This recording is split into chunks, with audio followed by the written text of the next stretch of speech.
Morning everybody, I'm in northwest Leicestershire today at Bradgate Park, the home of Lady Jane Grey, Queen of England for 9 days. I'm out walking Hudson, a Siberian Husky. Hudson's approximately 4 years old and lives just over the way there behind those trees and bushes. Just a little bit about Bradgate Park. It was first formed, if that's the correct word, in round about 1240, 1241 as a medieval deer park.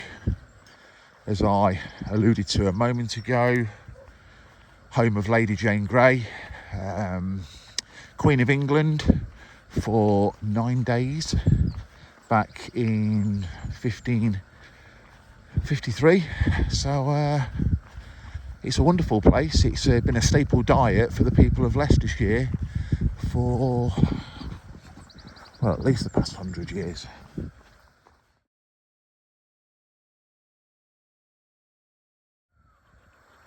Bradgate Park sits on approximately 850 acres. There's a main road that runs right through the middle of Bradgate, connecting the Newtown Linford and the Cropston entrances. If you're into your running, your cycling, your walking, orienteering, Bradgate is the place to be. It really, really is.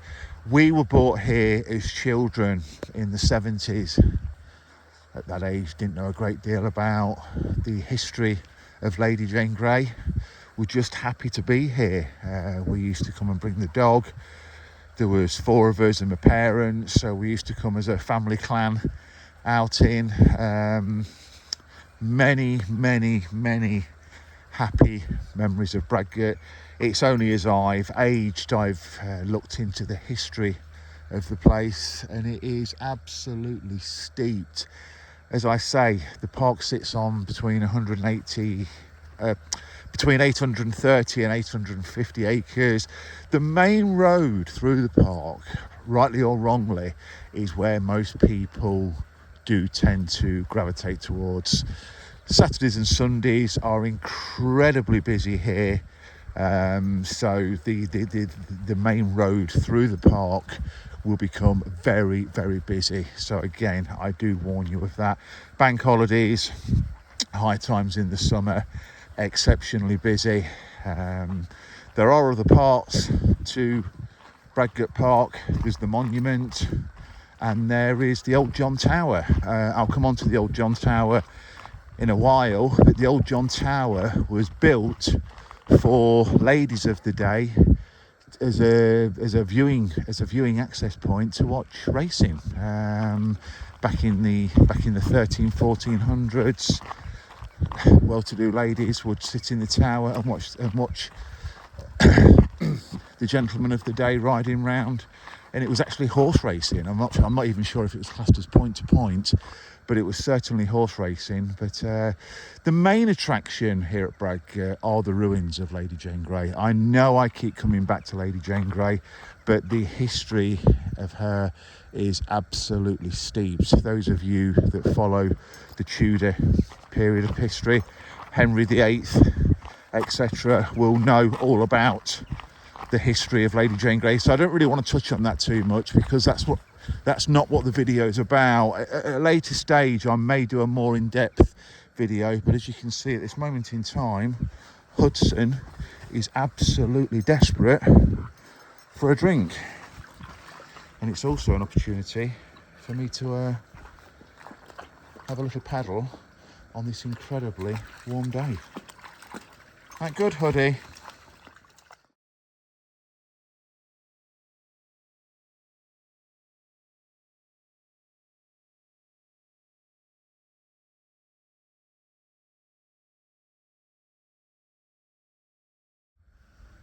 There are actually peacocks that roam free within the ruins of Bradgate Park. Just before I started recording this piece, you could hear them. So I'm hoping that if we wait long enough, we might hear them again. please feel free to Google the ruins of Bradgate Park. I'm sure you'll find you'll have a much greater in-depth review and history of the ruins than I can offer. But they are spectacular, and the park actually offer guided tours.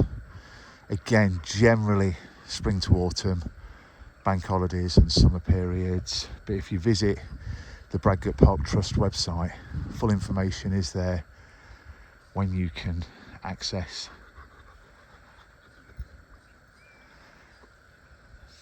all of the ruins, including the grounds and guided tours of the park.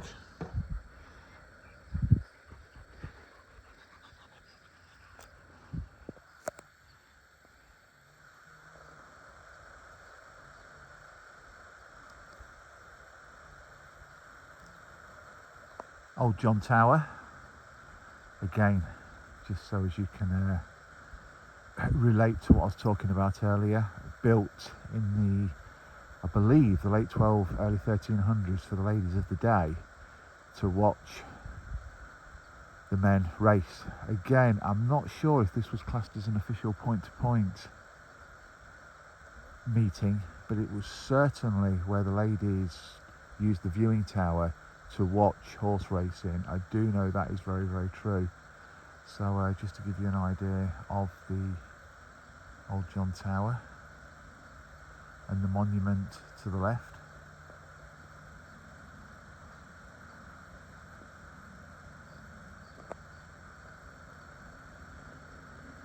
It's a Tuesday morning, still fairly busy as you can see, and it's still quite early in the morning. It will become busier as the day moves on, but again becomes exceptionally busy in the summer, and especially at weekends. Constant renovation being done to the ruins. But for more information on the ruins, again, please visit the Bradgate Park Trust for more information. Bradgate Park is actually a deer park. This is what it's famous for. Just trying to speak quietly, I don't want to spook the deer, and I'm hoping that Hudson won't spook them either. This is not an unusual sight at Bradgate. I won't go as far to say you could feed the deer out of your hands, not that that's recommended anyway, but it's not unusual to get literally a few feet away from the deer, and they roam throughout the whole 850 acres of the park.